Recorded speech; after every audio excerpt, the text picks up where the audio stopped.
welcome to the Marriage Can Win show. I'm Eric, and this is my wife, Dr. Sakeisha Hollick, the Marriage Can Win experts and relationship experts. And so we are not going to make this is not going to be a show as usual. We're going to let our hair down, and we're just going to be real, relevant, and raw today. We have a great couple today who is agreed to be real, relevant, and raw. We got healthy tips to help a relationship survive, but it's going to be real today. Am I right, baby? Yeah. Today is Saturday. We're just going to be having a candid conversation between couples, and this is what I think is really needed at this time. We've got so much going on around us. We've got to take some time out and just have fun, enjoy ourselves. If we're not able to, because of social distancing, we're not able to connect with couples and physically, but we can do it through technology. And This is one of those times where we're just going to I'm going to let my hair down. I don't know. Yeah, I let mine down. So you know how you have dating nights and you go out. Now we have dating ins. This is date in. But everybody out there, invite your friends and your family members to join the broadcast. Start a watch party. Share this out on all your pages and all your social media. And also follow us on Instagram, and we'll follow you back. And make sure as you're coming into the broadcast, put what city and state you're from. And we definitely want to stay connected with you. But today we have an amazing couple joining us today. You know, on the Marriage Can Win show, we're all about connecting with couples that are educated, empowered, and encouraged. And that's what they want to do. They want couples to embrace the fact that marriage can win. So we've got a dynamic couple with us today. We have the Browns. We have David and Maurita Brown joining us. Thank you guys so much. Before we jump right in, I'm going to tell you a little bit about them. They met in August 25th of 1999, and they've been married since 2001. They've been together almost 20 years, and they have 6 children together. 6 grandchildren and 4 grand fur dogs. So we're going to talk a little bit about the grand fur dogs. They traveled the world to speak God's word and to those who dare to believe. And both of them have many gifts and talents that allows them to serve the multitudes. Maurita is a PhD candidate in psychology. David is finishing his bachelor's degree in business administration, and he's the owner of his own food truck business. It's called Tropical Snow Treats. So they both adore many things that can enhance a person's ability to know God and use their talents to show it. But I'm going to allow David and Maurita just to tell us something about themselves as a couple, something that we don't know, something the bio doesn't tell us, something that our listeners would love to hear about, you guys. And then he like, what? Okay, so tell them what you did for 30 long years before you met me, and I was like the last 4. I was in the military for 30 years, and I am a Texas cowboy. I just got pulled into the city life by this woman right here for a little while. Okay, I'm still trying to get to my cows and horses again, but nevertheless, I'm pretty stout about making sure they understand how to put a seed in the ground and grow, which is a biblical principle too. But nevertheless, I'm excited about, just helping people become independent business owners and stuff like that. And also helping couples to understand that there's a big difference between man and woman. All right. Okay, so we're gonna definitely dive deep into that one. So you talked a little. You said there's a big difference between man and woman. Do you want to elaborate on that a little bit? Yes, I think unfortunately, somehow or another, we miss the link on understanding that a woman don't think the way that I think, a man think. First of all, and I think we really are quite naive, men in a lot of respect, or in general, we have to understand how to nurture those differences, okay, and understand that we're on the same team and we're winning the game. And sometimes when me and my wife are having our little disagreements, I will point up to her based on all of our successes, and I say, hey, babe, wait a minute. Look at the scoreboard. Okay. I don't understand why we're arguing. We're winning the game, you know? So that's the kind of, take that, I look at, because my understanding of yes may not be her understanding of yes or no. We'll just use that as plain and simple. I'm really think that we need to really take a look at that and experience that. We don't have to necessarily respond every time too quickly until we really understand what's being said. Well, today's topic is healthy relationship tips to making it last, and he was giving you to start out the difference between how we men think and how our beautiful wives think, and it's definitely a big difference.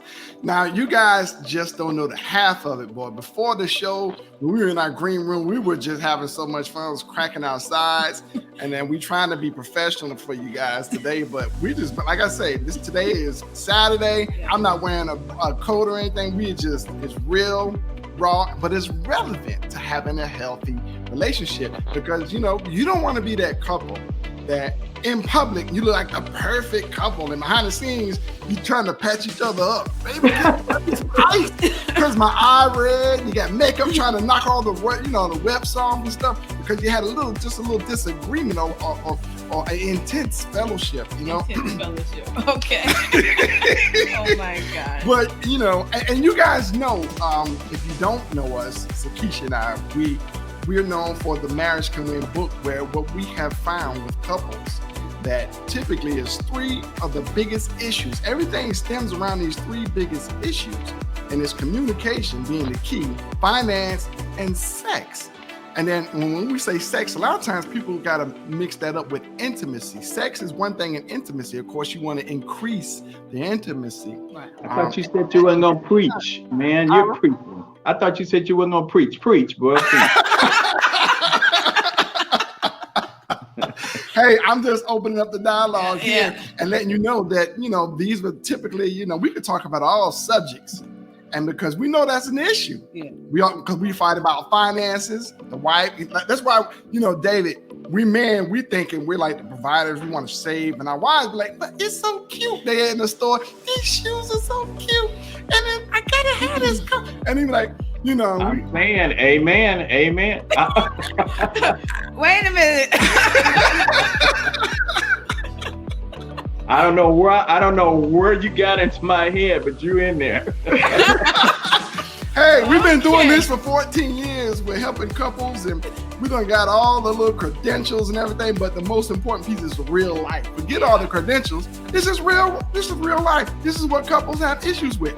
We have issues with finances, communicating, because, we'll sit here and my wife gonna wanna do something like right now that's going through her head, but she won't just tell me. She'll wait until she gets really angry, and then it bursts out on something very small. You dropped the pen on the floor. And how could you not drop the pen on the floor?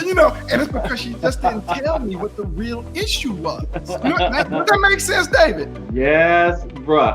I'm in there. Okay. You are reading my playbook. We cannot play against each other. You already know this game. And so, and I will say in that, either one of those three, whether it's the communications, the finances, or the sexual, is detrimental to the success of that marriage. Okay, you leave any one of those elements out of the equation, the marriage is done, or even the relationship is done. Okay. Because the thing is, we need more communication. We need effective. We need effective communication, and we need to control our finances so we don't live paycheck to paycheck. And we need more quality sex, and that sex turn into intimacy, not just the sexual thing. But and then it's kind of crazy. I'm sorry. Wait. I gotta interject. Yeah. Earlier, my husband was like, I said, are you going to use the word intimacy or sex? Well, we're going to talk about sex because that's what we're going to talk about. So I'm over here cracking up. But then when you just said that about quality Yeah. sex, and I'm thinking quantity sex. Like quantity is more of. Yeah. I just wanted to interject. Okay, well, I'm gonna break it down. So quantity is like we're not trying to do the once a month thing. Oh no. We're not trying to do once a week thing. I mean, now I know when we were younger, it'd be like 3 times a day. But now, you know, as we get older and we have more responsibilities and we're busy with our businesses and things. But I mean, let's think about this now. We in stay-at-home time now. It ain't no going out to work. I mean, I still have that out to work type deal going on because that's the job that I do. However, I totally understand what you're saying. You're home a lot of hours. And it's definitely injections because my days off can go 3 days is what she's saying sometimes, you know. So 3 days off and 4 days on or whatever, however, but nevertheless, yeah, there's some time there. So, but then we go. Well, Dave, I mean, wouldn't that be nice? I know we have to do this for our women, right? But wouldn't it be nice sometimes that when you come home, the wife has the tub full of hot water for you and the bubble baths or whatever what you're talking about, man? Lord. Whoa. Lord. Marita, maybe we need to rethink. Is this exactly what we signed up for? No, I know. Is this the show? Wait a minute. Wait. This is sounding like How to Please the Husband versus couples.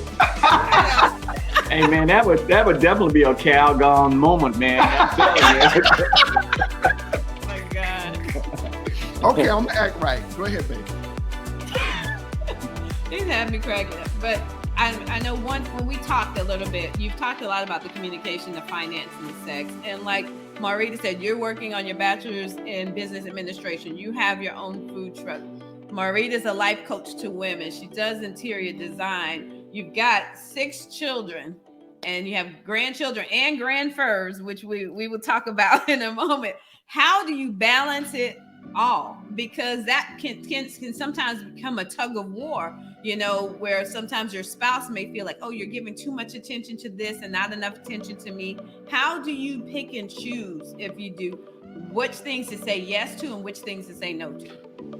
First off, we keep them at distance. They're all over the world. Yeah, that was the first thing I was going to say. All 6 of our kids, except one, with their 5 spouses, are all over the entire world. We have Japan, Kansas, Florida, Texas, and New Orleans. Wow. So we have kids in 5 states. And the one that's here with us, of course, is Florida. So but you know, the blended family that we married and we had our son to complete the blend, our children are self-sufficient. You know, they know God, they know how to pray, they know what's right, they know what's, wrong. And so I think because they're independent, that keeps us in the place to make the right decisions for ourselves. Okay. When they need us, of course, they call, they do Zoom or something like that, or Facebook Messenger. But having the son at home, when you just asked that question, there was a time where he was a kid, but now he's 17, he's growing into a young man. And between the time that I spend with him, dad, or I go out with friends when we could, he would make a statement, hey, when you gonna hang out at home with me? So when balancing here, for me, I kind of told my husband, okay, you guys gotta cut the grass together. You gotta find 2 or 3 things, 4 things maybe, to do together. So they started working out in the studio out back. They cut grass together.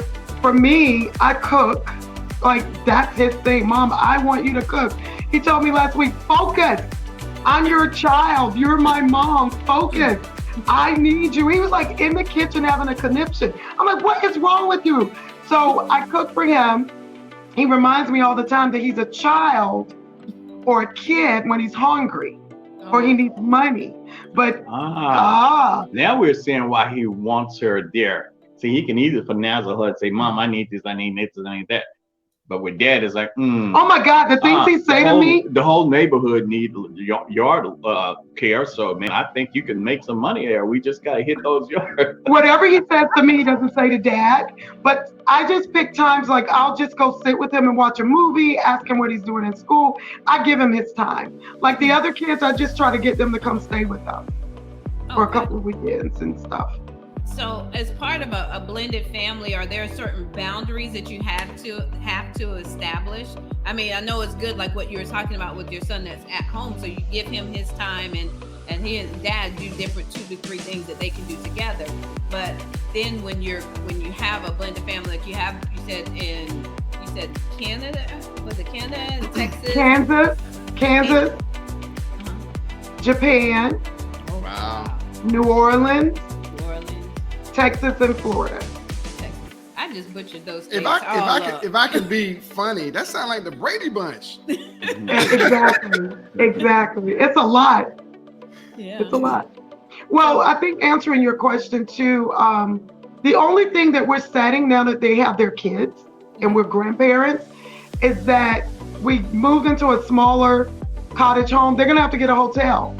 I mean, there's no way all the kids could be here. We would literally have to rent down in Reunion in Florida. There's no way, especially too, then we could rent with a pool and have them all together unless we have them separate, you know? So we've tried to come up with this plan for 2020 because reality just kicked in. Our kids are at the age they're having babies, you know? So we're looking forward to it. We just gotta have that plan of order that hotels are great. I'm gonna remember that one, my husband. Gotta have that rewards program. Hotels are great, honey. I mean, they could come here and stuff in my home, and me and David go to the hotel. And the deal is, we have, you know, Disney has a special place for military members, and I have 3 of the kids are prior military reservists or whatever. So, you know, we've got a place to allow them. Plus, the friends that we've connected with huge homes, it would be okay. It's really great. Oh, yeah, that's right behind. That's our backyard. Disney's our backyard. I know exactly where you're talking about. You're right next to the Grand Floridian. Yes. Yeah, I know exactly what you're talking about. Wow. So when you said that, well, you guys have been together you met in 1999. Almost 20 years. Well, I'm sorry. How long have you guys been married again? 19 years and what is this? May, so. Are you doing the month? 7 months. 5 months. 19 years and 5 months. Actually, no. No. I'm gonna need you to get some paper together. We married in August. We can go back to my man. I mean, he could be close, but we dated for 2 years almost. We dated for 2 years. Because we got married in October. We got married on the date we met, August 25th, 2 years. So August, September, October. We've been knowing each other 21 years. Tell us about that time when you met, if you can remember. Oh my God. Yes, we do. I know my part. You don't want to go there? We're going. So what had happened was, hold on. So when you're talking about family, sorry about this. This is how this worked. Text your son, tell him to use what he has. I'll send later. Because I forgot to do something before we got on the call. So we met. What part you want me to start with? You want the good part or just like speed out? So we met at a party, but it wasn't intentional to be dating or anything like that. And I'm not gonna zoom over that part. And so then there came some moments in our relationship as friends where almost some months went by and it was just like, you know, maybe we should visit each other and see each other. And I'm like, I don't know. And so finally we did that and I saw him and I was like, oh my God, he is gorgeous. He is just perfect, right? But then, what happened with you? I don't remember. You don't remember? Great. He just said that if you remember. Well, I'll plead the fifth. I'll ruffle his feathers. we both liked each other when we met each other. Okay. Right. So tell your part so I can text this part. I love this. This is it. This is, you said real life. I'm going to text this boy what I need him to know. Basically, what had happened was I was an instructor at the United States Sergeant Academy. And a lot of my peers had come through. We had just returned from Bosnia, and I had came there. And of course, when they graduated, I gave them a party. And in the party, there was a young man that was invited there that the rest of the group really didn't care for. Okay, now all of us are senior. We're in our 40s, and he brought her. Okay. Oh man, is it like that? He brought her. Yeah. So basically, with that. Go ahead, sorry. So based on that, I didn't really give her too much of a thought at the time. Okay, but then a little bit later on, as time went by, there was some circumstance situation that was going on in my life at the time. I left there and I went to Fort Hood, and I knew that she had relatives there. And so when she came into town, I don't know, I came into town. Either way, we made contact. And so we met and we started dating at that time. And we went for about a year, maybe a year and a half, like that, dating process. Okay. All right. We were just observing how much excitement we're having from people. This is so crazy. Like all these fingerprints, let me just be real. These are the kids from around the world. Now they all got this invite. They all know dad and mama on it, and they're just calling, and now they're probably like, oops. Yeah, they're texting like they never. Like soon as you said that, you shouldn't have never asked us that question. No, just being real, because now I got to make sure I get our volume back up. So at that point, she really couldn't stay away from me. I'm just like, are you kidding me? But then, she became almost like a stalker, but not quite like a stalker. I talk kind of like our president talk right now. Yeah, he is really having some conversation here. Can y'all still hear us? Y'all can still hear us? Yeah, we hear you. Okay, y'all seem far away. I don't know if it's because I was. Can you hear us now? A little bit. I can hear you enough to answer your questions. Now, this thing about stalking, he has been saying that for the longest. I did not stalk him. I was busy doing my own thing. And he persisted. And that was what I loved about him. Oh.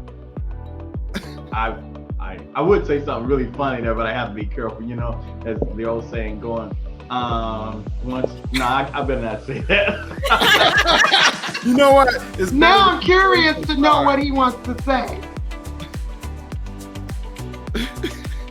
It's better to be, hey, to break the monotony. Oh my God, Maurita, I'm sorry. Maurita, has anybody, just to break the monotony here, has anybody told you that you favor Tiffany Haddish? Yeah, I hear that. Okay. It's not a bad thing. I mean, she favors me because I'm older and I'm okay. But I thought you were going to do Toni Braxton because I get that all the time. You know what? You're right. Yeah. You just got that famous appeal, Yeah, I found a lot of autographs at the airport. Hey, because a lot of people, of a different persuasion can never tell who's who. They just like, oh. Right. I'm like, okay, I'll sign. I don't know who I am that weekend, but I think both of us get caught up in that sometimes because you remember when Denzel Washington movie was out about the when it first came out, the Equalizer. Yeah. My job department, my manager actually asked us to go see the movie, and I was wearing my hair just like his, and I was working in the same environment. So here I come in the movie, and he comes in, and I come to work the next morning. Everybody's like, "Oh, there you are! Put that hammer back up! Don't be hitting me!" But it's the appeal, and I think the way that we carry ourselves quite frequently allow people to assume we're someone that we're not. I thank God for the opportunity that hopefully we, in some cases, better represent some of those characters, but it is a good thing. You guys represent great. And we like, again, we appreciate you being on the show with us and being real and relevant. and raw. I mean, because, well, you know, people need to see the real deal in relationships, that there's ups, there's downs, and there's commonalities in all relationships. You know, the little things that can break up and explode into big things, and then, you know, how you deal with the small things, especially during these uncertain times. Well, then I have a question. So our topic is tips to making your relationship last. So we'll dive into those tips further. Okay. So I'm gonna let you take communication, because I can't sit here and say I do that well. Okay. I do, but in my way. I have a resolution. I just lay hands on Jesus, man. That's how you have to do it, man. Come out of there, demon. I mean, he's always laying hands on my head. I mean, there are just so many other places he can lay hands on in his communicating. I'm just saying. Yeah. You're not, you know what? You're not alone, because I tell a story a lot about my spouse. He was forever, when we went through challenges in our marriage, and he would always tell me, you need to go in the bathroom and go pray. And I got frustrated. But the truth is, once I started spending time in God's presence and not focusing on so much on what he was saying, he was speaking to me and working on the things that I need to deal with internally. And at the same time, he was working on him. So when we came back together, we were able to communicate more effectively. Because what I was saying, I wasn't talking to him in those moments, I was talking at him. So he wasn't able to really receive it, because he was feeling disrespected and probably emasculated. You know, it's a whole nother story about how I was raised and my issues with submission. But the truth is, sometimes he will come and lay his hands on my head, or he'll tell me, baby, you need to go pray. You know, he's like, or he'll tell me, don't listen to that little thing that's on your shoulder. And that's kind of our way of reminding you, we're allowing our flesh to kind of dictate and take over what's going on in our situation. And he was like, I know you, and I know that response is not typical of you. Those are your emotions getting out of control. So, you can go in the other room, just kind of chill for a little bit. We'll come back together about 20 minutes once you had a moment to calm down. And at first I was highly offended, but now, that's kind of like, okay, I'll go in the other room by myself for a while and chill. Give me a chance to decompress. I want to bring a revelation to relationships. Okay, here's the real deal. You have two beautiful individuals, they come together, but each individual, that's it, you're an individual. Now, that individual comes from, of course, they had a mother and a father come together and bring them into this world from heaven. But then once they come into this world, who knows what happens? Whether the relationship, the mother and father stay together, or they don't show intimacy or affection, or they don't communicate, or they don't really show or display a successful relationship from that individual. And then you may have the other individual who comes from a background where there is a lot of intimacy, there's a lot of communication, there's some effective communication. Finances is not an issue, but there's always something else there's an issue. But then they both come together. Let me get in this camera. They both come together. Now they got two different perspectives. They got two different environments where they came from, right? So now how they communicate could be totally different. It's like, how do you say tomato? One person say, no, it's tomato. The other one say, no, it's tomato. I was brought up in a home that it's tomato. The other one say, no, it's tomato. So it's the same thing when they two come together. When you say communication, they say, well, yeah, I said, hey, no. The woman may say, no, I want more than hey, or when you come home. And it's not good evening. It's more. They want to say, baby, how was your day? They want to really talk. Women like to talk. Contrary to where it is right now, women like to talk. And they want to hear how your day. They want to hear. And then you got to learn the love languages, right? Because maybe they were growing up, maybe they didn't see a lot of communication, or love language was touching, or maybe it's affirmation or acts of services, or whatever it may be. We have to learn those love languages for now, not with what they saw their mother and father do, because maybe it didn't work for them, but they stayed together just to have a family for the kids. Or we don't know the different dynamics of each individual's family or upbringing. And so That's why when you come together, we have to do what? Express what we expect. And then once we express what we expect, we have to elaborate on that, because we may say, I expect this. And the other person say, well, I expect this. And then that's where the communication comes together. Now, if they have some challenges in verbally communicating, and what we always say, all of a sudden emotions are high and intelligence are low. And let me elaborate. That means when you're yelling and screaming, you're not really thinking about what you're saying. You may say some hurtful things to the other person that cuts them deep. So if your emotions are not so high, you can think about what you're saying to the other person, and then you can clearly articulate, and it may not hurt them, now, even though sometimes my emotions are low, I still need to think, because some stuff be coming out my mouth. My wife be like, do you know what you said to me? And women are very sensitive. If you touch them lightly, ow! So, and that's with the words. We can say something and don't really mean it, but to them, oh, you just slapped them. Because it's the way what you said, and maybe because what they're going through the day-to-day, all the pressures, all the busyness of running a business, running a home, just being a woman, wanting to be herself, and it's what, relationships, David, is complicated. It is. And I think those, like you said, there are so many variables, okay, to relationships. It could be east. I'm from the east, I'm from the west, I'm from the south. You understand you're already male and female, so you're already different in that perspective.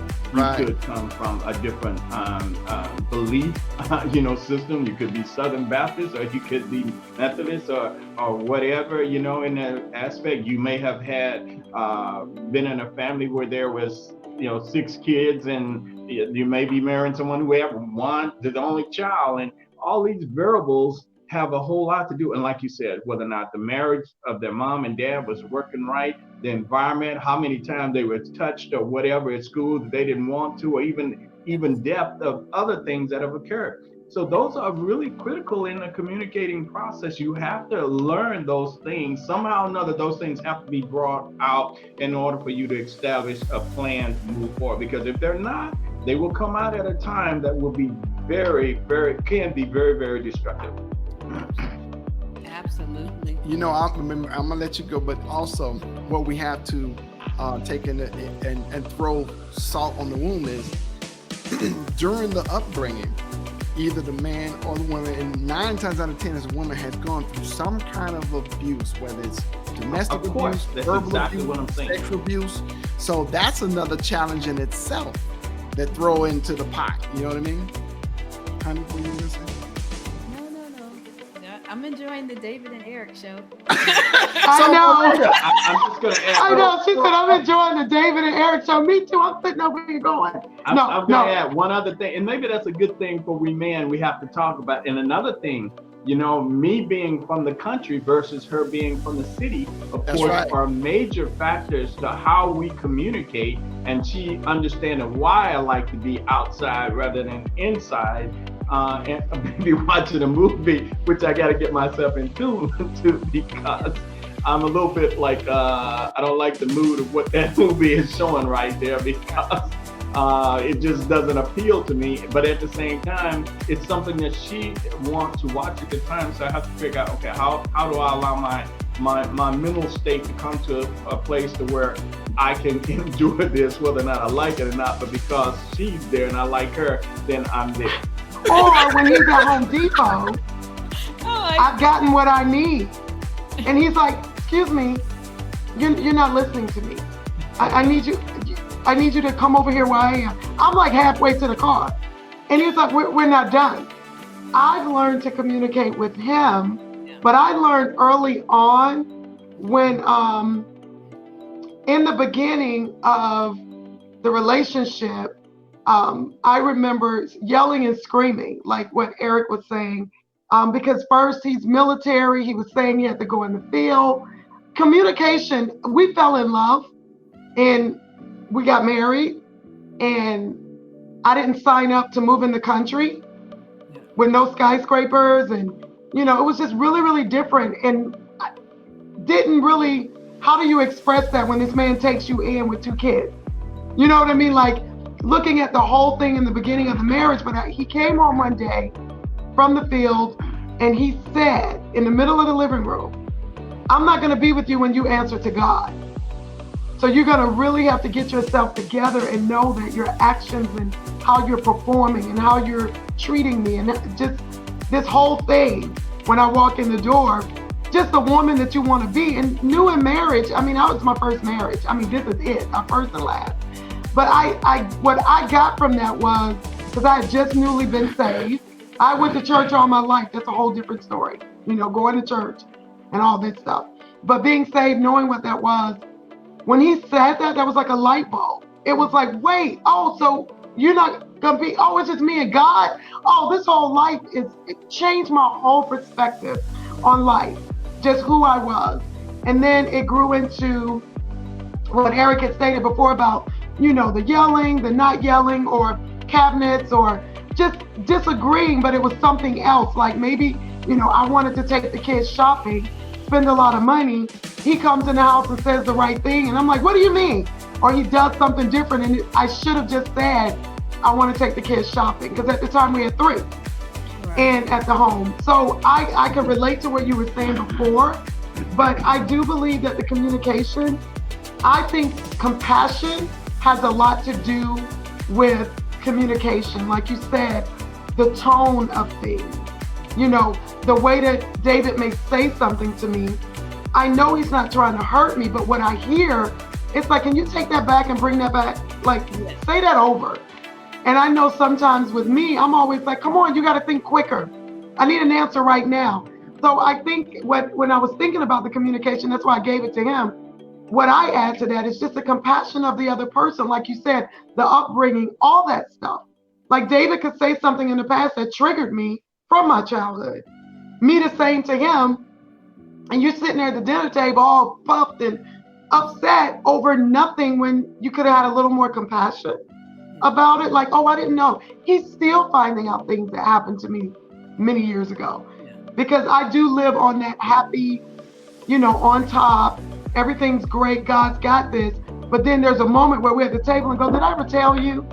And then he goes, you know, sits back in the chair and go, oh, that explains why you've been tripping for 19 years old. And even though with what she's saying, I don't know, I was listening to someone the other day and they had a message about lowering your tone. And I think that is a critical factor in the communication. And I try to make sure I have a, you know, easy, well, that's me anyway.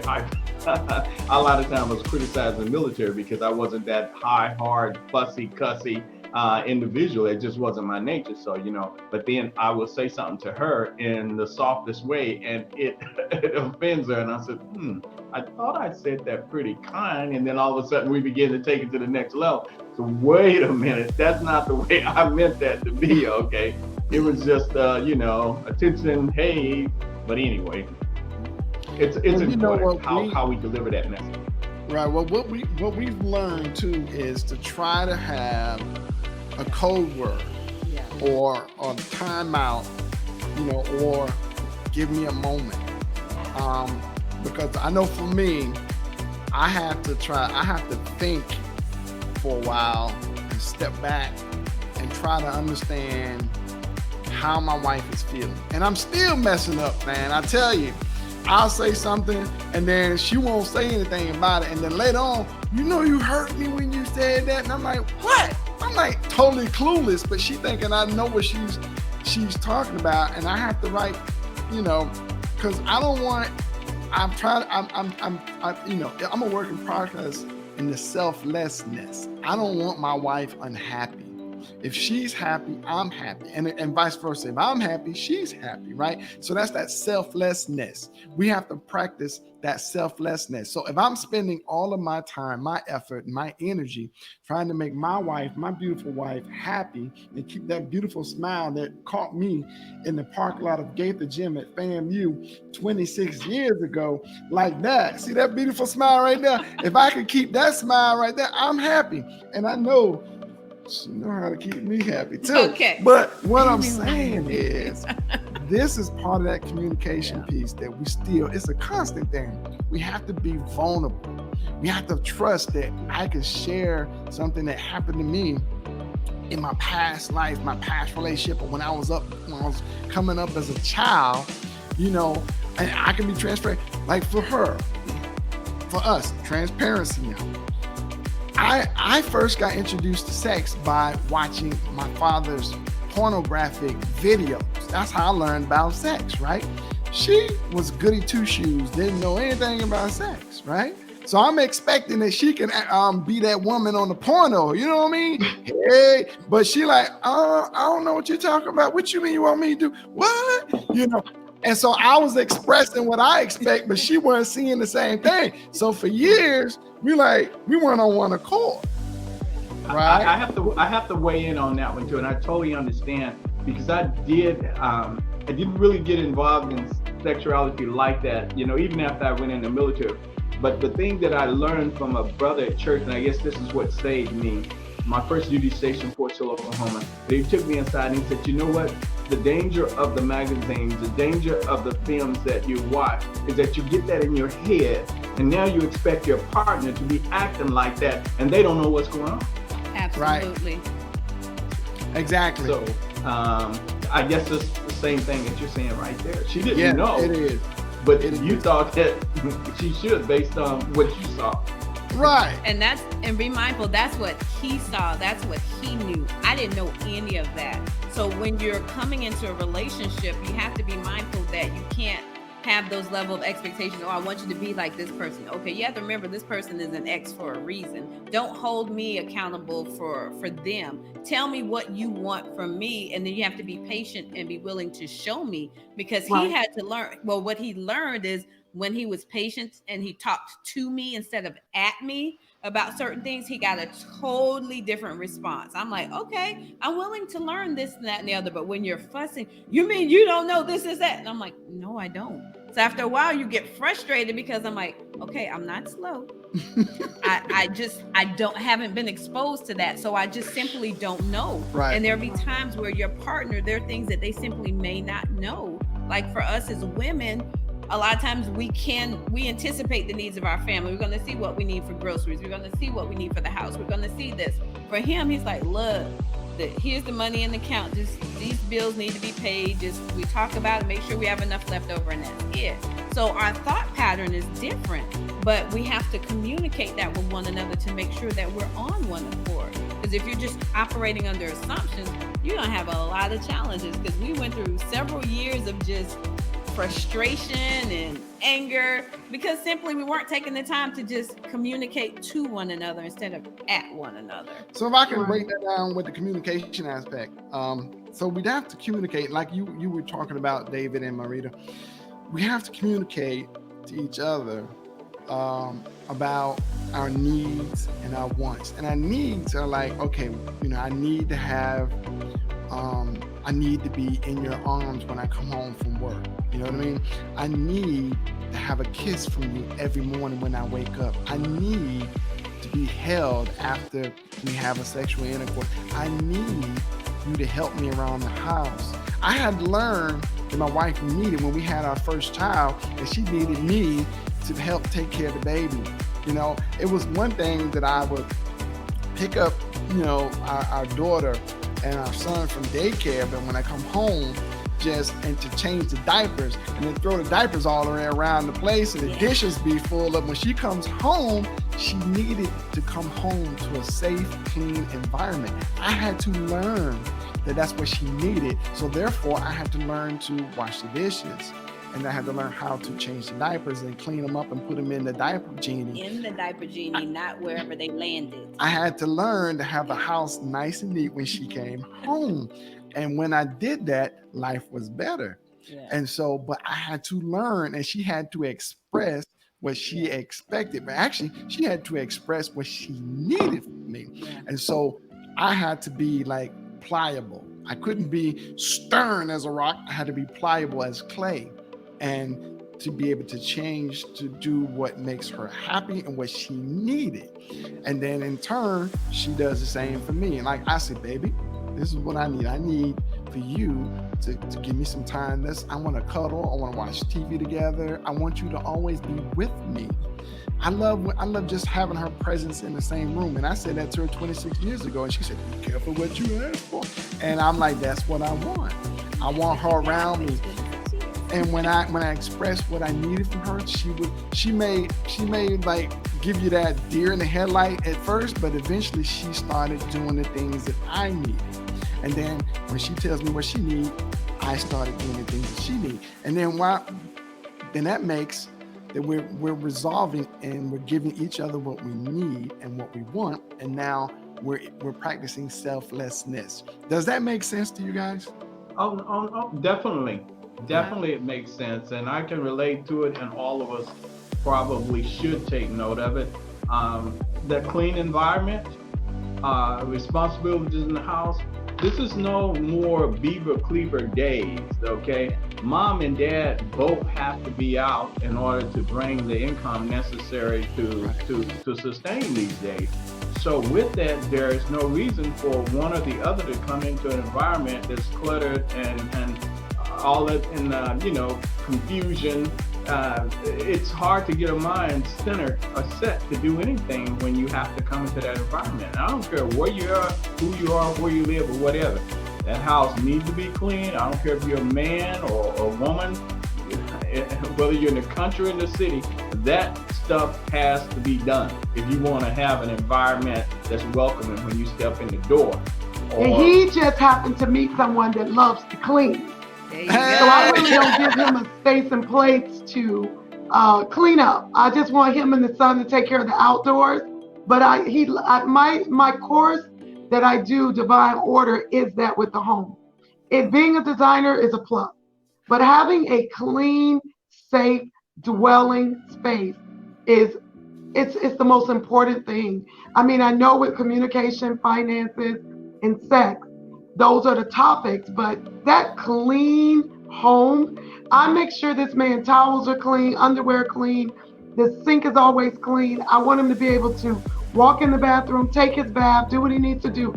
Eric, I don't know about that bubble bath part, but at least get in there and do what he needs to do so that I can prepare dinner and stuff like that. I may have to look. We have to watch that, because sometimes there's a hidden agenda. No, I'm just. I may have to do a bubble bath for you, but I believe in that, because when a home is clean, there's spaces and places where the family can separate and go off to their clean spaces and places and do what they have to do, come back together. That's having the kitchen clean, having the floors back, and just, I love that part that you brought that in, because that should be one of the tips.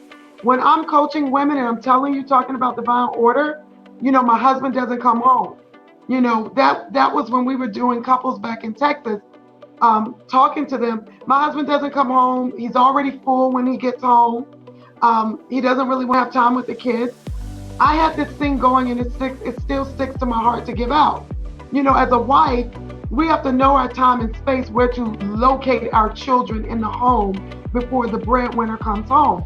In my case, I was a stay-at-home mom. So I would make sure all 3 kids were in their place, doing the things that they love to do before dinner. So therefore, when Dad walks in the door, he and I can have our communicating time, talk about the day, talk about the issues of the day without the kids being present, and then enter back in at dinner. Now he has that opportunity where he's went off and did what he needed to do before dinner, come back, and we sit at the table and we talk.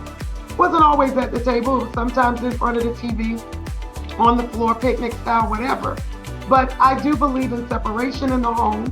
I believe in divine separation, divine coming back together, everyone having their place and space to provide, giving the mom the chance to have things provided for them, even with the kids. Kids, have your rooms clean. It was always blame dad. Always have your room clean before your dad get home. Come downstairs and help me so that we can make sure the house is clean and clear for dad. Now that our daughters are married, that's what they believe. My daughter was the other day, was like, oh my God, Dante's on the way home, because he drives a train, and he comes home and bring all his stuff. She said he just throws it anywhere. I said, well, listen, clean up and say, husband, this is your place that you need to drop your stuff and not all the way to the bedroom. Now that they have a little baby, she was like, Mom, I got that from you. Like, I listened, and now I have to like tell her more, to make it work and stick. But our children, see, as my mama says, she's 70, they don't do what you say, they do what you do. What you do. So I'm like, clean up, clean up, clean up. And now it's instilled. When I'm on Messenger, they're cleaning for their husbands. They're clean the whole house. They're cleaning for their children, their husbands. I love it. I mean, even with our blended children, I love it. So I do think cleanliness should be put on our list. Okay. Well, it that is great too.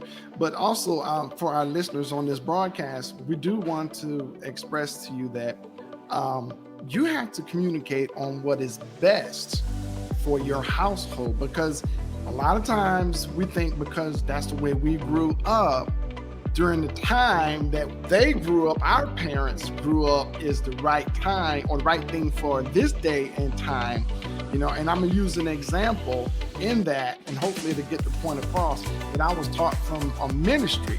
It was like, okay, I can go to my wife and I'm gonna use us, and we'll go to her mom, and I say, Mom, why do you cut the turkey in half and cook it into 2 different pans or pots, right?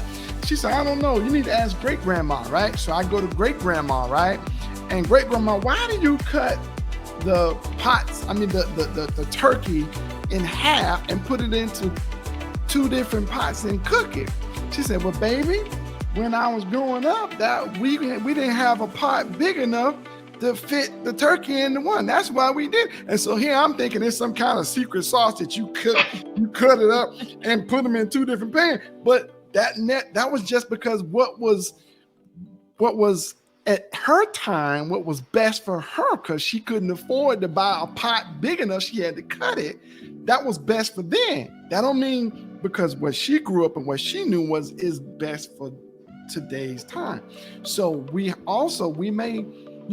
to look at, we have to discuss with our spouses and agree what is best and agreeable for your relationship now. So, and maybe some of the things that you have grown up with are good, but you have to customize. Does that make sense? Oh, yes. Oh, yeah. Yeah. Because David and I mean, we have almost 16, 17 years between us. Mm. So what's between us is our son, his age. Okay. So I always laugh at that. I'm like, did you know my age and your age is our son? Like, who did that? Like, I think your son's close to 40, right? And my son's 17. So right there, we have 2 different outlooks on how he raised Aaron and how we raising Winston. Totally different. So sometimes he'll talk about, when I was young, and I'm like, honey, when you were young, I wasn't even born. So I know we're not really going to talk about that at the dinner table. It's so different. Not that, I make jokes about it. I mean, of course, things that he say make so much sense. But it's like, wow, we're going to go way back there. Because Winston will go, oh my God, Dad is just, he's got age on him. I'm like, I know. Or he'll say, Mom, I'm just glad you're not like one of those young moms that just agree.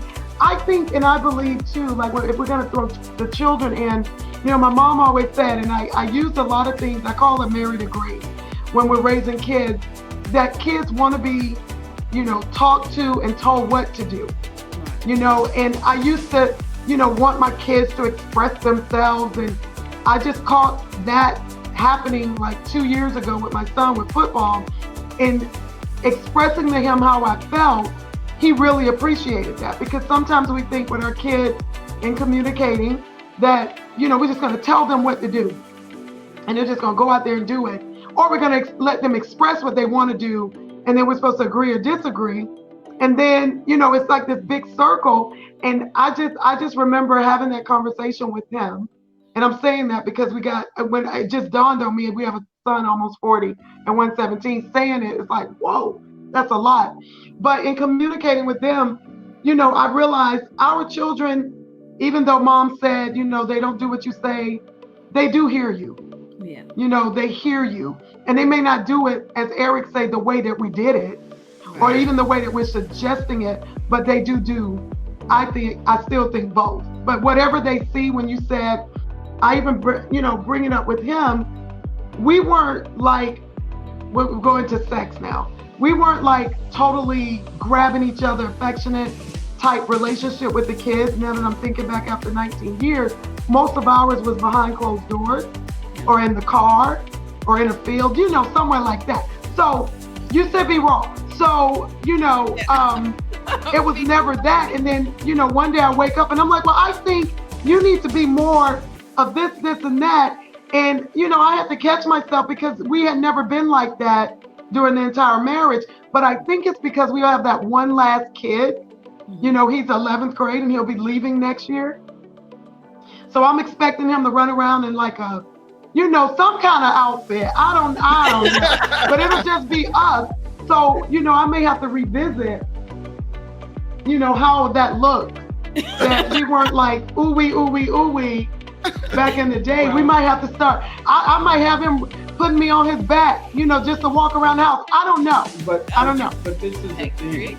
Our children, pretty much all of them, exhibit those moments for whatever reason. Okay.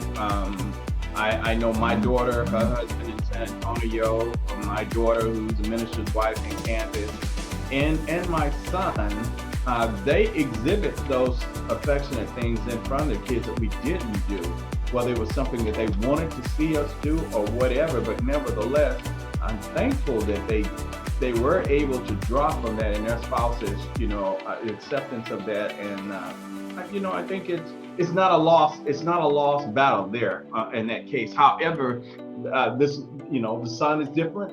Who knows how he may have taken all of that, but hopefully that he will draw like the young ladies did from, because there are 2 boys and 4 girls.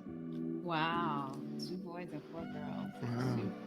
I know. But I know too, you saying that, we don't show a lot, but now that he's 17, he hugs me more. Like he used to be the little boy. Right. And you probably understand this, right, Sharika? Okay. Oh, okay. The first time he hugged me, it was like, whoa. You know what I mean? Because it's my son. Because now he's taller than me. It used to be me hug him. Yeah. And now that he's taller than me, I remember the first day he hugged me. So now he does it a lot. He puts his chin right here on my shoulder. He'll talk to me. He'll hold me and talk to me.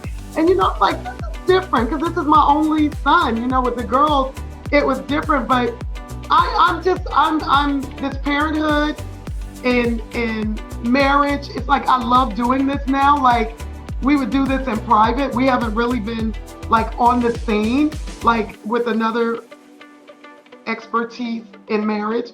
Because I consider all marriages that work, you're still together, you love each other, you're smiling. When we, like, what's a successful marriage? Like someone would come to us and say, and I'm like, as long as you're not hitting each other over the head and, the police being called to the house and you know how to talk to each other and respect each other, briefly, then that works in communicating. And one of the things that we didn't get on was the finance part. Okay. And I was what Eric said in the beginning. I want it. Oh my God, this is so cute. I need those glasses. What, babe, you got glasses at home, but not this color. We don't have clear. We have like these red. I remember that, but I'm gonna tell you guys, I think the more you love and the more you respect your spouse and you love God and bring God into it, run off in the bathroom, in the closet and pray, or wherever, in the car. I learned what a budget was when we got a financial advisor. Thank God for her. Because when he used to say budget, I thought it was a cuss word. Like, yeah. You don't say that to me. Like, I don't want to sit down with a pen and paper. I'm not telling you what I got in the bank. I made this money. What do you need? It was like, wow, when we first got married. And then I started realizing the more and more he would say, we're sharing. And he taught me a lot. Then our financial advisor. And then it gets to the point where I'm being open. People use transparent. I use open. Just was this 2 weeks ago? You woke up. We both woke up. And he was like, I heard something for God. I was like, me too. Oh my God, me too. I said, so what you were talking about last night? No, that's not what God told me. God told me to do X, Y, and Z. And he's still kind of groggy. He was like, no, babe, no. I really think you need to do what I said God told me. And I'm like, well, I hear from God too. I'm going to do what I want to do. So I left the room. It was like 2 hours, right? Maybe 2 hours. Oh my God, I went to our studio, and it was almost like God was like, if you don't get back upstairs and tell your husband, number one, you're sorry. Number two, you're going to do exactly what he said. And I'm thinking, you really, really, really? I was just like, it was almost like the heavens opened. Like, ah. And so I went running upstairs. I go, David, guess what? Okay, so God came back. We had another conversation, and you were right. You were so right. Oh my God.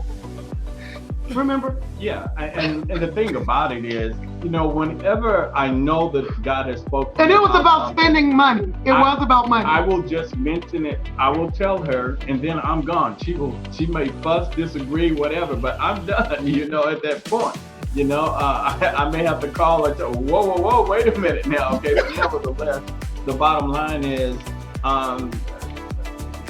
the financial issue in that is just that I take a look at what we have, and maybe a lot of people don't even talk about it as much as a lot of us don't do it at the table the way we should. It is critical. God had a plan before he put this whole thing of life in motion. He and the Holy Spirit. So in that same perspective, in our relationship, our communication about our finance is critical. If we don't sit down and have a plan, we're going to constantly be at each other because, oh, this is pretty. I want this. Babe, the light bill needs to be paid. Okay. That's right. Hey, we're almost finished with the car note. Let's get that knocked out before, and it's so important that we understand and that we start teaching that thing to our kids also, because my son, he still, works with mom a lot of times behind my back, but nevertheless, he understands that principle of, if you spend it all, you don't have anything. So you have to set some back. Matter of fact, I think all of our kids are doing that really, really awesome, outstandingly right now. Saving money, yeah, because they do call us before they do big things and try to get our input. But Dad's always save, because that is a man's thing, and women, we spend. But I will tell you, during this time, this quarantine, if that's what they're calling it, this pandemic, for me personally, I have just realized I'm really, really content with what I have. Like, to get something now when we reopen, it will be seriously a thought process, because not spending as much as we spent when the world was running, I can see where we're saving, where we did not get caught up with anything. We didn't lose anything. No one had to go to savings. No one had to borrow. I know families right now borrowing money, to eat. We were blessed. When I say 19 years of marriage and the world stops, like, this is going to be something we tell our grandchildren. Yeah. When the world stopped, it hit a lot of people to where it took every breath they had, for food, for clothing. And I have friends right now staying with friends, because they didn't have any money because they both lost their jobs. And then I coach women around the world, the stories that are going on right now. Wow. I thank God that I did, and I have, and I will continue to listen to him, because God put him in my life at a time where I was a single mom with 2 girls, 2 degrees, 2 daughters. And it was like, I was 29 years old, starting my own business. I thank God for him every single day. And that's one of the things that I tell wives, especially wives that are listening. You got to think about the fact that God gave you him. And it's like, I just said, God, you could have given me anybody, but you gave me my David. And so I just appreciate that. And like I said, in this quarantine, being locked down, locked together, I'm always at home anyway, but it still brought up, and he leaves and goes his essential job, but it just provided me with a more of a safety. I feel more safe. I feel like I can trust him now with, not like I couldn't trust him, but I trust him with anything. If we did lose it, all. I always tell them we can start over with Jesus. You know, they say that at church or they sing it in a song, but I really mean that. Like I said, with the world stopping like it did and seeing just like, what if this is it? Like, what if this is all we have? Can I like carry on with life and regroup? And I think starting our garden, like seeing real food grow in the backyard in little pots. I'm like, David, we can do that. Oh, wow. We can move to a desert and we could actually live together. I asked him that the other day. I was like, can we go somewhere where there's no dictatorship and just me and you? As long as we can eat rattlesnakes every now and then. We can eat it. I'll eat whatever he provides, whatever he brings to the fort. I've gotten to that point, and I think that's when you really know you're happily married, that you can start from nothing, or you can live from where you are, and you can respect each other's conversation and choices. I mean, it took me to 2 weeks ago to respect. I'm being very open here to respect that. Oh, you spoke to God before me, you know, that type of thing. So yeah. I don't mean to take a whole lot of time in the input, but here's the thing where we find the term tried by fire and coming out as pure gold. These are the times that God have allowed to come upon us. Not only is it testing our nation, but it's also testing our marriages, it's testing our leadership in our community, our churches, and everything. And these three elements are part of that fire that makes that fire either get better or causes it to really show some impurities that basically we got to deal with. So with that, I think it's important that we understand this period that we're in is bringing out some things, and we need to take note of it, because the next time it's not going to be as easy if we don't take note of whether it's the finance, the communication, being together. Because, you know, where I work, the officers often tell me how much more domestic violence has gone up since this pandemic came along. So this shows that we had a dysfunctional relationship going on before the pandemic, but we didn't deal with it face to face until this thing came up. And now it's in your face, and now you don't know how to deal with it. Okay? You know, it's all pretty and glamour going to the club or going and, you know, get a beer and hanging out with the boys and everything. But when, you know, those areas shut down and you can't go there, to at least you have to deal with what you have at home face to face. And it's really important that people recognize this point and what they need to do to prepare for the next time around, because it will come again. You know, as you were saying that, I was hearing threshing floor. Like, this is a threshing floor time for relationships and people, because it's the heat, it's the pressure that is separating the wheat from the tare. And you take the tare from the stalk and throw it away, and the wheat is what produces. And so this is time, like you were talking about, that this is a time where there's a lot of domestic violence. That's showing the character of the individuals in that relationship. It's showing the character of that relationship. Can it handle the threshing? It's separating that character, the wheat, the good from the bad, you know? It's revealing the true person, the true relationship. You know, so if you were to, we have a marriage coming workbook, and it gives you an assessment of where you are in communication, finance, and sex. It's actually a relationships assessment. Where are you between 1 and 5? And then people are really finding the true sense of where their relationship sits, you know, during this time. Because you can't hide behind, well, I gotta go do this, I gotta go do that. No, your butt stay right there together, and here's where the true character, the true real person, and the true love is going to force you to realize where your relationship is. Can you really show your true colors and your true character and where you are? If you have a good relationship, or, you know, or maybe you have a really bad one and you need to work on it. Yeah, they have some challenges. And this is what I really love about it. Excuse me. It gives you a chance to plan now. It gives you a chance to start it all over again and get it right. You missed it last time. That's what it's saying. Okay, I'm shutting up. No. You're Keep fine. going. You're Good. fine. Good stuff. You're fine. Good wisdom. No, this is We good. used to sit down with pen and paper and write things about 5 things that you don't like about me, and 5 things you love about me. We haven't done that in a long time. I mean, we can go back in our boxes and file cabinets and find those. And sometimes I read them and go, oh my God, I was like that. I acted like that. And I like that you guys do that, because that does, like he said, shows you, sometimes in that too, you find out if you really love that person. Like, did I just marry you for money? Did I marry you because you drive a nice car? Did I marry you because I wanted a cute kid? I mean, there are so many avenues to why marriages exist. And most of the time, it's not for love. That true love. My grandparents were married for 60 years. 60 years. And that's who I go to. That's who I went to. My mom was married 3 times. She go, don't come to me about marriage. Because I was married 3 times, and I don't. I still love her, but she's not the person to, I was there those 3 as a kid.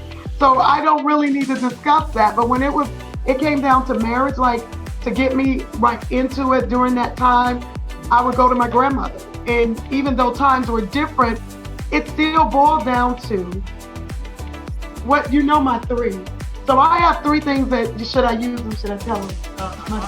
My 3 C's is cleaning. Well, I gotta make sure I got them right. Oh, cleaning, cooking, and coochie. But you add cash, so that's called the 4 C's. Okay. And that's in my book, but I haven't published that. It's just a book that it's just points that I share. But it keeps those C's at the forefront. If you handling all that, as my grandmother said, then you're gonna be real good. She was married 60 years, so obviously she handled her 4 C's. Yeah. I like that. But you know what what you said, that's wisdom, because a lot of times in our relationships, we're allowing people to speak into our relationships and give us advice, and they're not qualified to do so. So that's great wisdom on your part. Yes. And I encourage other couples out there, if they're listening live or to the replay, that you start to be mindful of who you have speaking over your relationship, and if they're qualified to do so. Because you won't want somebody that didn't have that solid foundation trying to help you form a solid foundation. It's okay. And it doesn't mean you don't love that person, doesn't mean you can't talk to them, but you just recognize which conversations you need to have and which ones you don't. I want to make sure that we did cover, I know we talked about communication, we talked about cleanliness, we talked about finances. Did you have any other tips that you wanted to share with our listeners? We didn't talk about sex.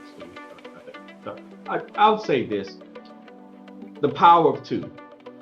It's so amazing that in the Bible, whether you're dealing with God and the Holy Spirit, or whether you're dealing with the way the animals went in the boat, or you're dealing with 2 ears and 1 mouth, or however you look at it, there is a lot of power in the unity of 2. And sometimes I frown on those people. Well, I don't need him, or I don't need her. I can do just the reality of the fact. And doing God's will, it is such a great thing when He can bring 2 unique minds that's different, together to produce something else that He wants people to see in life, to be a witness to His love for us. And I think it's extremely important that people understand that. They have to hold their mouth and say, well, I do better by myself, I do this or whatever. You know what? He's going to allow you to be that, because that's the type of God He is. He'll let us do things, whether it's His will or not. But then, the reality, I can make it better if you do what I tell you to do through my word. Okay. Absolutely. So I know we do want to make sure that all of our listeners know how to stay connected. What is next for the Browns? What's next for the Browns? What's next for them? Well, actually, I don't know. What's next for me is getting this boy into a college to play football so we can travel and do those tailgates with all those other collegiate parents. Because he's the last one. Right now, I guess we're still even going into 20 years building what we want to be a strong foundation for our grandchildren and our grandfurs. Getting he states all the time we're doing well with our finances, and stuff like that. But getting like so debt-free zero, which we're gonna always owe people. We're still working on that and getting our business back up and running after the pandemic. We had a lot. He doesn't come out a lot. Like if I'm always on Facebook Lives for the last 5 years, and so people have been listening to him. He is an actor. He acts. But it's like, I said, honey, people want to see more of you. So I'm going to start pushing him more into being more vocal for the men and maybe a little bit more with couples and stuff. But that's where I see us. What do you see us? I see right now we've got 3 people to graduate next year. Okay. My son graduate, I will graduate, and my oldest daughter will graduate. She's in a school in Kansas, praise and worship organization called Hope City. Her husband is a young minister there, and they do street ministry. So basically, we get those things. We still have to now begin to really share a lot of times with those that we love. Okay, so I want to make that as a priority. Our business is still important to us because we want to show people that being independent business owners is really an awesome thing because you don't have to depend on corporate America. I'm not really a great fan of corporate America, but then that's another story. We'll talk about that later. But at the same time, I want to expose the possibilities of individuals and being independent business owners. I want to expose more about what will help build relationship with the 3 things that we've covered today. Whether Maurita put me on Facebook to throw some little nuggets out there, whether it's about relationships or whether it doesn't matter. But I think now more and more my voice needs to be heard and going into, I'm at my age, I don't have a whole lot more to give, but what I give right now is so valuable. I'm blessed to be alive under the circumstance with some of the things that I went through in my 30 years of military. I just want people to know that, if I may, for use of a better term, there is hope. Okay, there is possibilities. They're endless. The sky is the limit still. Well, before we go, I would like to talk about your book and allow you to tell everybody a little bit about your book and how they can get it. Okay, so you're holding Availing Through Prayer. There is actually 3 books. And your wife is such a sweetheart. I guess she went out and ordered her a book. And Availing Through Prayer is a book that teaches you how to pray. It's a journal girlfriend style book where questions are asked. You journal your answers. And then I put 21 prayers there, 21 scriptures.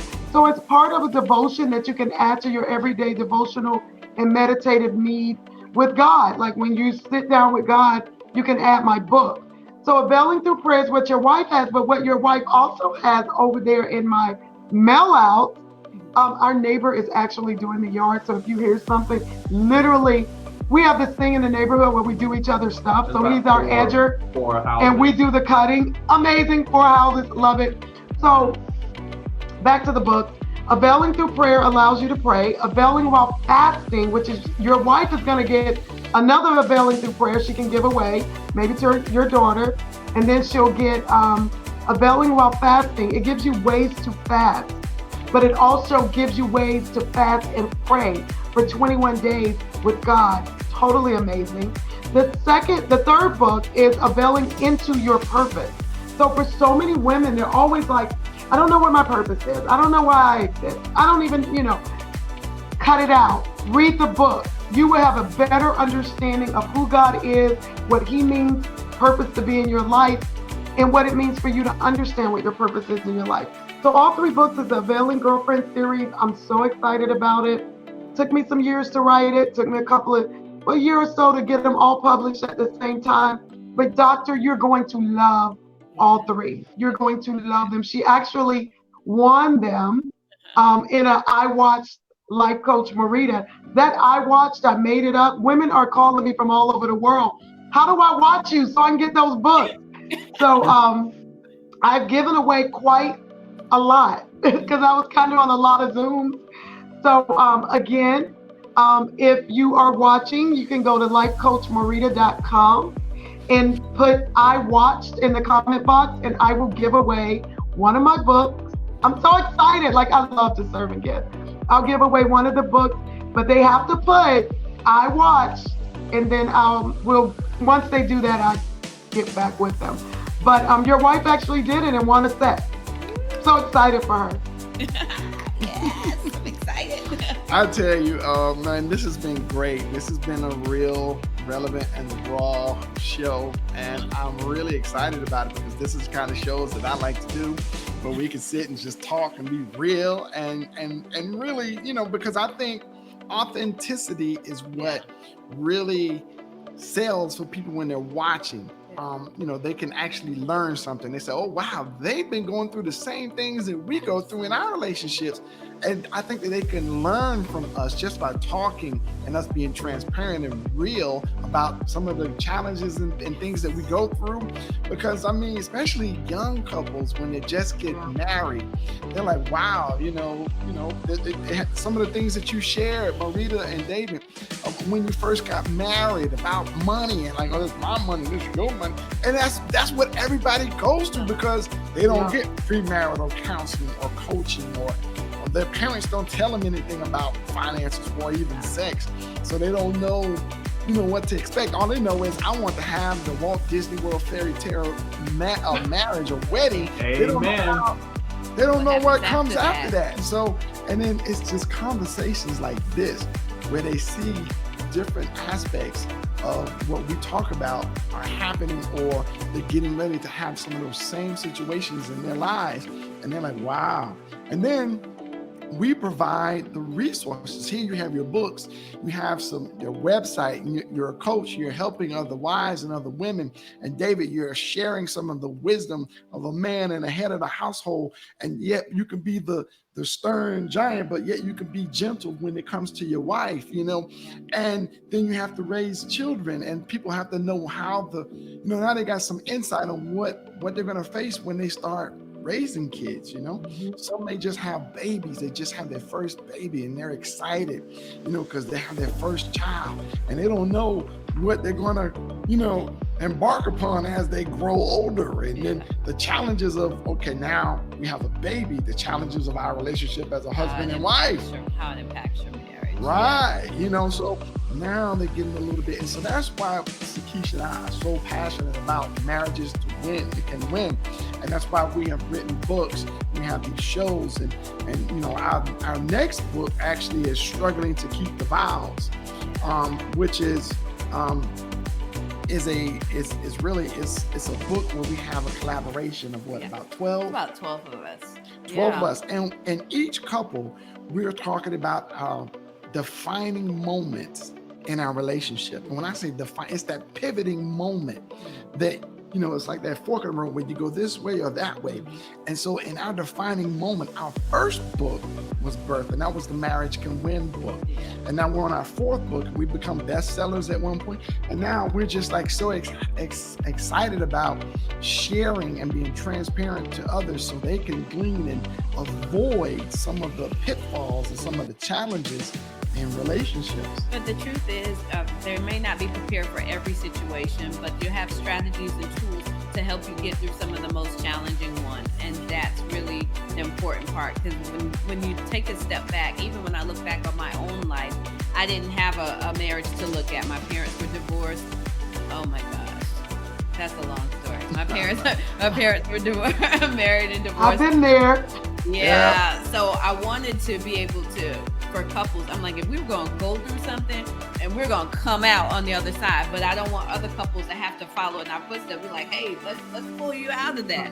We've been where you've been, and we want to give you the tools and strategies that we use, so hopefully it can help you as well. And we're trying to encourage couples. Well, not trying to, we are encouraging couples. Yes. Don't plan for a wedding for a day, but for your marriage for a lifetime. Exactly. So it's great to spend time picking out the dress and the location and all that. But what happens to you when the lights are off, the guests go home, and marriage really starts to take place? Exactly. What are you going to do? So it's really important. That's why we educate, we empower, and we encourage couples to embrace that marriage can win. Exactly. So we do want to just, if you guys could take a moment and just offer a few closing words to the couples out there and how they can position themselves, or just one more strategy they can use so that their marriage can win? One of the things that I love, did you want me to say that? Because I love, we call them, I mean, everyone knows, we date. But what I love with David and I, we started a day date. And I used to tell him that I like dating him in the daylight. Yeah. You know, when we first started in our relationship, you know, it was just like taboo, touche, whatever those words. Everyone always dated at night. Let's go to dinner. Let's go to a movie. Well, what about let's go to breakfast? Let's go walk in the park. Yes. So we used to have a lot of day dates when we first moved here, because moving to Florida, we came here to be co-pastors, associate pastors, co-pastors at a church. And once we got here, things changed.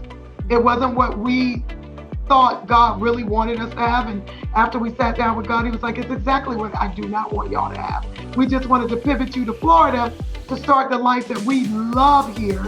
And it was just like a door opening. So with the door opening and closing that one, you know, a lot of people, when is the church going to open? When is they're still asking us? And we've been here 8 years. I'm like, I don't know. We'll talk to Pastor over here about that. But that was our reason for coming. And when that transition happened and we didn't go the way that we had told the entire world, because at the time it was a whole year of planning. And then we get here and then within 90 days, nope, that's not what God said. Nope, we're not doing it. And it was the right thing. We knew at that 90 day, it wasn't the right thing to do. You know what I mean? So through a lot of prayer. And so you keep moving. But what we got out of that was when I was like, let's do some day date. Let's go out and let's be together in the daytime. Let me tell you why I want to buy all this stuff. Let me tell you why I want to change. Because your moods are different at night than in the daytime. And I felt like if we do breakfast and walks, we're fresh. We're going to be able to talk and communicate correctly or soundly, more so than at night. You just want to like eat dinner and go straight to the field, out in the car, or come back home and go straight upstairs to the bedroom because that's like your norm. So I felt like opening up and having more time to talk. We also had, was it Wednesday or was it Saturday morning? It was a lay in bed and talk. Like, I don't want to talk to you at the table because that's what we do with the kids. I don't want to talk driving because then I frustrate you. I don't want to talk at the restaurant because there's people around us. So the only place I could like be with Big Daddy was to talk to him in the morning, right when we wake up, and we would spend hours in bed talking about nothing, and then about a whole lot of whatever. And so some of that, even telling you asking that, I kind of want to go back to those days because we miss them. I miss them. I'm just like, oh, she asked a really good question because it was like all the time. Just like you said in the beginning, sex all the time. But then we get older and then we got all this responsibility. I got grandchildren now. So one of the things, my son, you're always on the phone with the boys. I am. I'm on the phone. My daughters, I talk to them every single day in Japan and New Orleans. I'm on the phone with those babies every single day. And he says it. So I want to get back to my day date and I want to get back to staying in the bed. I don't think we can do hours, but if I can get 40 minutes of talk time now, I ain't talking about the other stuff. I'm talking about talk time. But yeah, I do think that's really important in our relationship. Like you said, we can share what we do and maybe it could be something for someone else. But I do believe that daytime talk is different from nighttime talk and that people should try it. That's what an ice cream. He'll say, if something bad happens, like if I get a bad day, coaching is intense because, having the psychology side, I get it all. People just feel so free. So I can have a day where so much is downloaded on me and I come in the home and he's like, you really had a rough day. He can just tell, I'm like, you wouldn't believe these clients. Like, oh my God, I don't even have to say anything. He can just see the weight. He'll say, let's go get ice cream. I'll say the same thing with the kids. Let's go do ice cream. Like, let's just stop. The other night he did something so cute. Now we have somewhere I can share it. Talking about nurturing. I wanted to get back on the phone and talk to the kids. It was 10:30, 10-ish.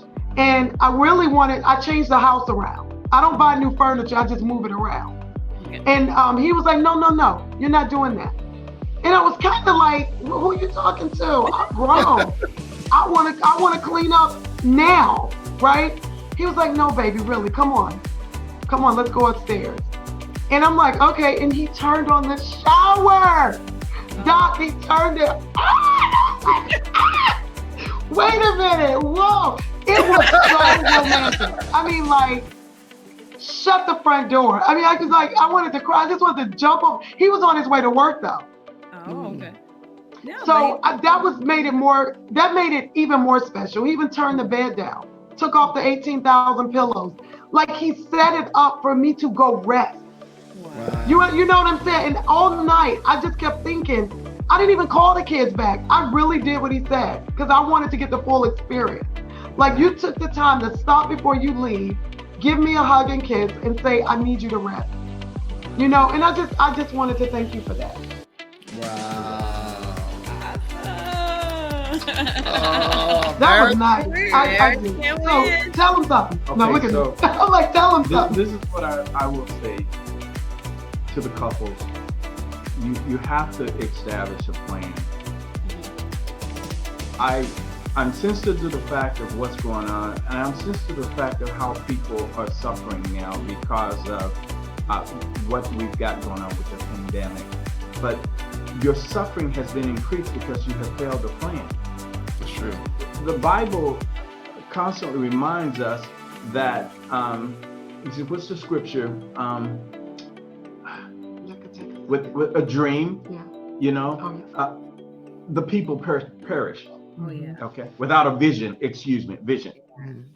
Without that, people perish. And this is our time as couples to revamp and take a look at that vision and put it back into perspective in dealing with what's happening in the future. So without saying no more, I think that pretty much concludes what we have to present. Well, you know, that is just awesome. Really, that wisdom is going across. This is really priceless. If people would actually just sit and listen and get the replay of this video, this has been, and this is not a normal show as usual. I mean, because we don't have any boundaries, we just flow and let the wisdom go, and let the tips. This is what it's really about, of having a healthy relationship. And so much for we want to also provide some more resources. As we were saying, we have our next book out, Struggling to Keep the Vows. We're pre-selling them now. So you can go right now to sakeisha.strugglingtokeepthevows.book.com and get your copy now. It's only $20 plus shipping. I think it's $23. Right. And I think we have a few slots too. You purchase it now. We'll also mention you in our book in the acknowledgement section. So go to sakeisha.strugglingtokeepthevowsbook.com.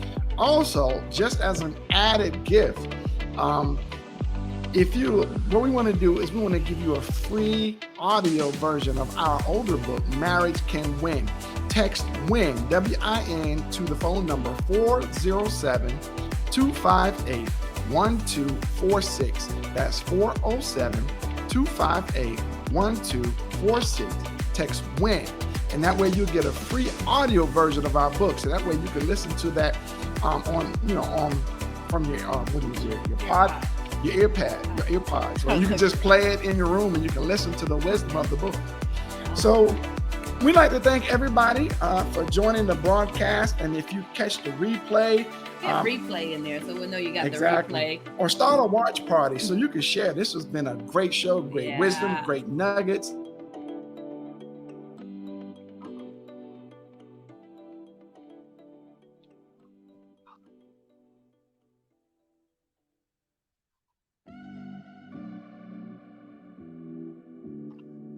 Great tips. We did. There we go. We had some technical difficulties, but again, join us also every Tuesday night on the Love Radio Network at 9:00 p.m. And also on our shows Wednesdays. We have the Marriage Can Win live show on Wednesdays, and on Thursdays we have the Winning Wives Pray Call, for which Maurita was a part of that, and those calls are phenomenal. Awesome. We have different wives come on, they teach and they pray, and we just pour into the wives. So that just gives wives an opportunity to come in and just decompress. We wear so many hats and we pour out so much. Like this weekend is Mother's Day, so happy early Mother's Day Happy to Mother's you, Day, Maurita, everyone. and to all Happy the moms. Mother's Day to you. So make sure you join that broadcast. It's the time to come in and just be refreshed, refilled, renewed, restored, because you keep pouring out and you need that time for yourself where you can just be poured into. So thank you guys again for joining the broadcast. Thank you so much to David and Maurita for joining us. It was a pleasure. And as always, pleasure. you be the change that you want to see in your relationship. Bye. We want to thank you for joining us today on our broadcast. Let's keep the conversation going. You can connect with us via Facebook, Instagram, Twitter, or subscribe to our YouTube channel under Marriage Can Win. Also, you can join us 24/7 on our Marriage Can Win podcast at www.themarriagecanwinshow.com, and also connect to us at marriagescanwin.com. Remember, you can be the change you want to see in your relationship. Until next time, see you soon.